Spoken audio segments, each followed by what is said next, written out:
बड़ा सवाल ये है कि गिफ्ट निफ्टी भाई 200 पॉइंट ऊपर क्यों है। बहुत लोग ये सवाल पूछ रहे हैं। देखिए, गिफ्ट निफ्टी के 200 पॉइंट ऊपर होने के 3 मेन कारण हैं। सबसे बड़ा कारण और सबसे इम्पोर्टेंट कारण और सबसे ज़्यादा हमारे लिए सबसे अहम फैक्टर टू वॉच, कच्चा तेल।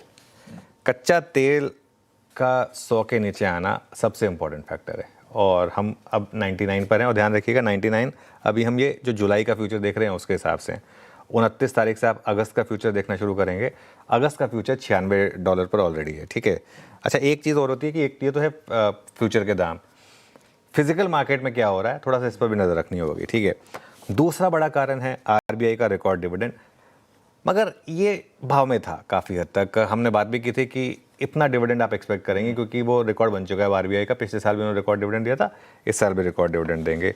और तीसरा कारण, हालांकि वो सिर्फ मार्जिन पर है, अब उस फैक्टर की इतनी बड़ी इंपॉर्टेंस नहीं है, लेकिन जो डोनाल्ड ट्रंप ने प्राइम मिनिस्टर मोदी की तारीफ की है तो वो एक फैक्टर है। अब तीनों को एक एक करके डाइसेक्ट करेंगे हम।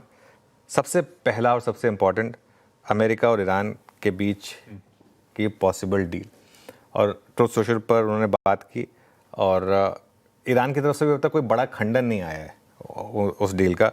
और एक प्राइमा फेसी एक बेंचमार्क, एक सॉर्ट ऑफ एक डील तैयार हो चुकी है। जैसे कहते हैं ना कि एक इन प्रिंसिपल सहमति हो चुकी है यहाँ पर कि ये डील होगी। हालांकि ट्रंप ने ये भी कहा कि हम जल्दबाजी नहीं करेंगे, मगर फिर भी एक सेंस बन रही है कि अब एक डील है। और एक चीज़ बताऊँ मैं आपको, ये चीज़ तो क्लियर है कि अब दोनों पक्ष जो है ना, अब इस वॉर से बाहर आना चाहते हैं। दोनों को बस एक रेस्पेक्टेबल एग्जिट चाहिए।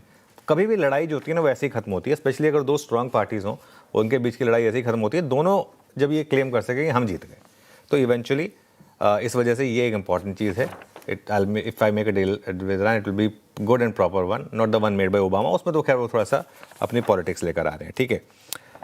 अब एक और चीज़ है, आज यूएस मार्केट में रिएक्शन है नहीं, तो उसके लिए हम ज़्यादा यूएस फ्यूचर्स की बात करेंगे नहीं क्योंकि मेमोरियल डे है, तो यूएस मार्केट बंद है।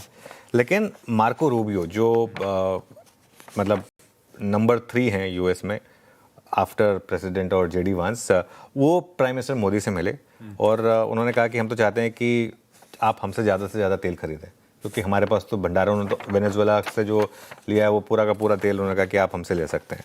और उसके बाद डोनाल्ड ट्रंप ने जो कहा कि आई लव इंडिया फिर से, हालांकि वो अब थोड़ा सा मामला जो है वो ख़राब हो चुका है। अब वो बोलेंगे भी तो भी इतना वो उसमें मज़ा नहीं है, वो फीलिंग नहीं है अब, है ना। जो पहले ट्रंप 1.0 में है, उन्होंने कहा कि पीएम मोदी मेरे दोस्त हैं, मैं उनका सबसे बड़ा फ़ैन हूँ, मैं भारत से प्यार करता हूँ, सभी को हेलो कहना चाहता हूँ, और अगर भारत को कभी ज़रूरत पड़े मदद की तो उन्हें पता है कहाँ फ़ोन घुमाना है। ये बात कही उन्होंने ये सब।